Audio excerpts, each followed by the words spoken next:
সারা পৃথিবীতে অ্যাভারেজে এখনও 45%, 45% মহিলারা তার বাবুকে স্তন্যদানে অক্ষম। এটা বিশ্বজরিপ। আর একটা গুরুত্বপূর্ণ বিষয়, এই যে 45% মায়েরা তার সন্তানকে স্তন্যদানে অক্ষম, এই সন্তানরাই কিন্তু বিভিন্ন রোগ জড়তায় ভুগে থাকেন। তার ভিতরে অনেক দুরারোগ্য ব্যাধিতে আক্রান্ত হয়ে মারা যান। তার ভিতরে বিশেষ জরিপে দেখা গেছে সারা পৃথিবী থেকে 15% নিউমোনিয়াতে মারা যায় যারা মায়ের দুগ্ধ পাচ্ছে না, 11% মারা যায় ডায়রিয়ায়, এবং 14% অন্য অন্য রোগে আক্রান্ত হয়ে কিন্তু মারা যায়। বুকের শাল দুধ, মায়েদের বুকের শাল দুধ একটা টিকা স্বরূপ।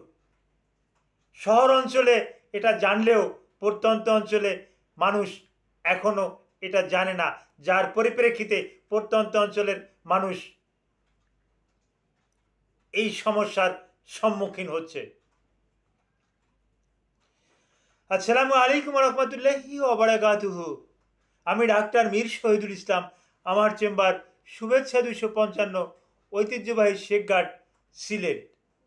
যে গুগলে গিয়ে ডাক্তার মীর শহীদুল ইসলাম কথাটি লিখে সার্চ দিলেই আপনি আমার সম্পর্কে বিস্তারিত তথ্য পেয়ে যাবেন আমার লোকেশন, আমার ভিজিটিং কার্ড, যাবতীয় তথ্যাদি পেয়ে যাবেন। আর আমি চাই আমার একটা ভিজিটিং কার্ড আপনার টাইমলাইনে সেভ থাক। বিপদে আপদে যে কোনো সময় আপনি ওই ভিজিটিং কার্ডের সূত্র ধরে আপনি যদি আমাকে কল দেন, আমি চেষ্টা করব আপনাকে একটা ভালো একটা পরামর্শ দেওয়ার জন্য। জি দর্শক শ্রোতা, একটা গুরুত্বপূর্ণ বিষয়,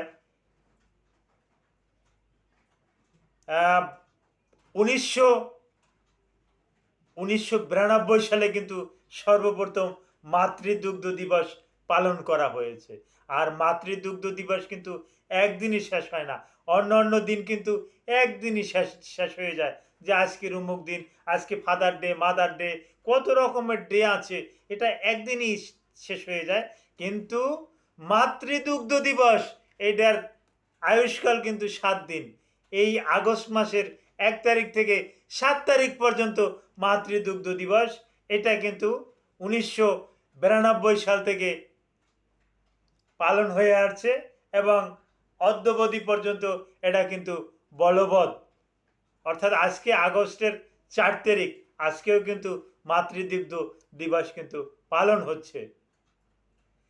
তো যেটা বলতেছিলাম, এই মাতৃদুগ্ধ যে 45% শিশুরা পাচ্ছে না, তারা বড় বড় ধরনের রোগ জড়তার শিকার। এই বড় বড় রোগ জড়তার শিকারের ভিতরে সিওপিডি, এসিবি, ব্রঙ্কাইটিস, অ্যাজমা। তার ভিতরে বিশেষ একটা জরিপে দেখা গেছে 15%, অর্থাৎ 15% শিশু নিউমোনিয়াতে মারা যায়, 11% মারা যায় ডায়রিয়াতে, 14% মারা যায় অন্য অন্য রোগে। এটা কিন্তু বড় একটা অঙ্ক। কিন্তু যে সমস্ত শিশুরা মায়ের বুকের দুধ, তাজা দুধ, সতেজ দুধ খাচ্ছে, ওরা কিন্তু হৃষ্টপুষ্ট হচ্ছে, ওরা কিন্তু ব্রেনই, ওদের ব্রেন ভালো, ওদের নিউরনগুলো ভালো। আর একটা কথা শুনলে আশ্চর্য হয়ে যাবেন, একটা শিশু যখন জন্মগ্রহণ করে তখনই কিন্তু তার ব্রেনের সেলগুলি তৈরি হয়ে যায়। জন্মের পর কিন্তু নূতনভাবে সেল হয় না। যখন বাচ্চাটা জন্মগ্রহণ করে তখন তার ব্রেনে 10,000 কোটি, আমি আবার সংখ্যাটা বলছি, 10,000 কোটি সেল কিন্তু তৈরি হয়ে যায়। এই 10,000 কোটি সেলের 25% কিন্তু নিউরন অ্যাক্টিভ থাকে, আর বাকিগুলো 3 বছরের ভিতরে কিন্তু পরিপূর্ণ হয়ে যায়। অর্থাৎ 10,000 কোটি নিউরন কিন্তু পুরোপুরি 3 বছর পরে কিন্তু একদম অ্যাক্টিভ হয়ে যায়, একদম জেনারেট হয়ে যায়, এবং এটা কিন্তু স্থায়ীভাবে থেকে যায়। তো মায়ের দুধের বিকল্প নেই। চেষ্টা করবেন বাচ্চাকে দুগ্ধ দান করার জন্য, আপনার একটু চেষ্টাই যথেষ্ট।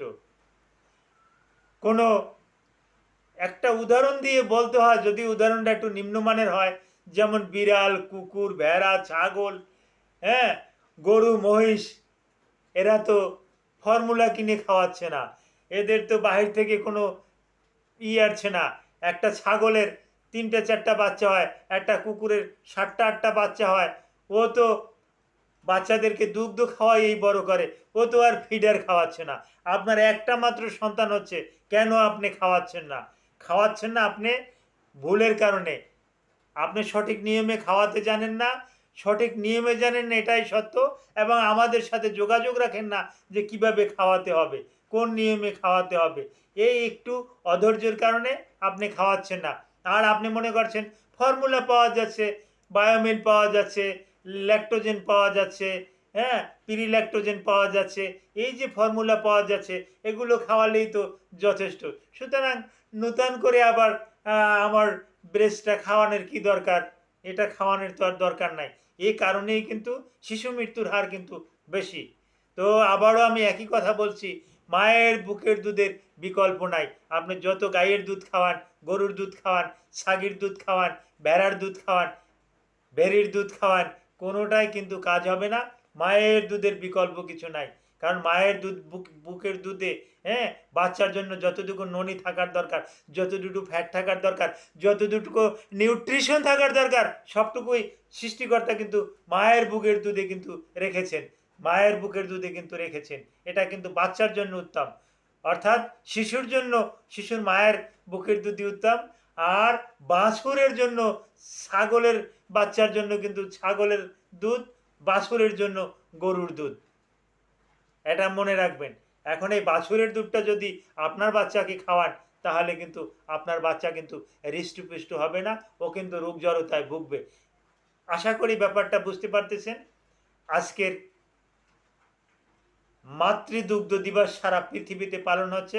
এটা 1 আগস্ট থেকে 7 আগস্ট পর্যন্ত এটা বলবৎ আছে, বলবৎ থাকবে।